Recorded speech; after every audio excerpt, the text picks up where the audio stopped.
कोरोनाच्या भीषण आठवणी अजूनही जग विसरलेलं नाही आणि अशातच आता एका नव्या विषाणूने पुन्हा एकदा जागतिक चिंतेत भर टाकली आहे.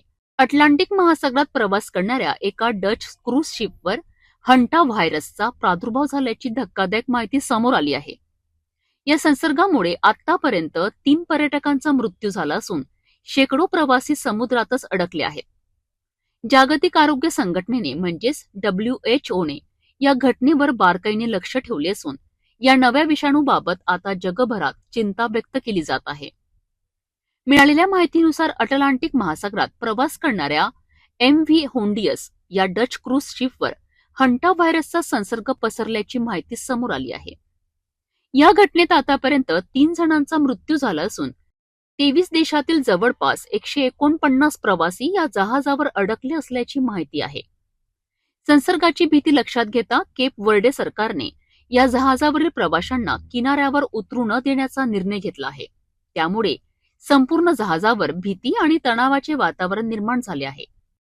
विशेष म्हणजे या विषाणूमध्ये ह्युमन टू ह्युमन ट्रान्समिशन म्हणजेच माणसाकडून माणसामध्ये संसर्ग होण्याची शक्यता व्यक्त केली जात आहे. मात्र जागतिक आरोग्य संघटनेने सध्या तरी हा धोका मर्यादित असल्याचे स्पष्ट केले आहे. नेमका हा हंटा व्हायरस आहे तरी काय? आरोग्य तज्ज्ञांच्या माहितीनुसार हा विषाणू प्रामुख्याने उंदरांमधून पसरतो. उंदरांची विष्ठा, लाळ आणि मूत्र यांच्या संपर्कात आल्यास माणसांना संसर्ग होऊ शकतो. विशेषतः उंदरांची वाढलेली विष्ठा किंवा धूळ हवेत मिसळल्यानंतर श्वासावाटे हा विषाणू शरीरात जाऊ शकतो. सुरुवातीला या विषाणूची लक्षणे सामान्य फ्लू सारखी दिसतात. ताप येणे, अंगदुखी, थंडी वाजणे, पाठ, खांदे आणि स्नायूंमध्ये वेदना होणे अशी लक्षणे दिसतात. मात्र काही दिवसानंतर हा आजार गंभीर रूप धारण करू शकतो, ज्याला हंटा व्हायरस पल्मोनरी सिंड्रोम म्हणजेच HPS असे म्हटले जाते. या अवस्थेत फुफ्फुसांमध्ये पाणी साचू लागते, श्वास घेण्यास तीव्र त्रास होतो, सतत खोकला येतो आणि छातीत जडपणा जाणवू लागतो. दरम्यान हा पुढचा कोविड आहे का असा प्रश्न आता अनेकांना पडत आहे. मात्र WHO ने स्पष्ट केलं आहे की सध्या तरी हा कोरोनासारखा जागतिक महामारीचा धोका नाही.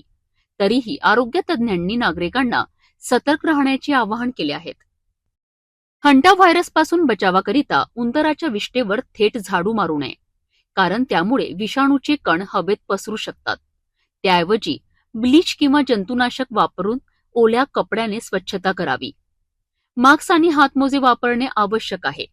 तसेच अन्नपदार्थ झाकून ठेवावेत आणि उंदरांचा वावर असलेल्या जागा स्वच्छ करण्यापूर्वी हवेशीर कराव्यात.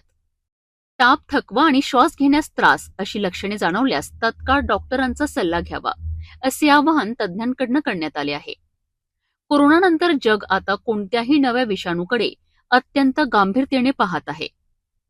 हंटा व्हायरसबाबत सध्या मोठ्या महामारीचा धोका नसल्याचं WHO ने स्पष्ट केलं असलं तरी वाढता संसर्ग आणि जहाजावरील मृत्यूमुळे चिंता वाढली आहे.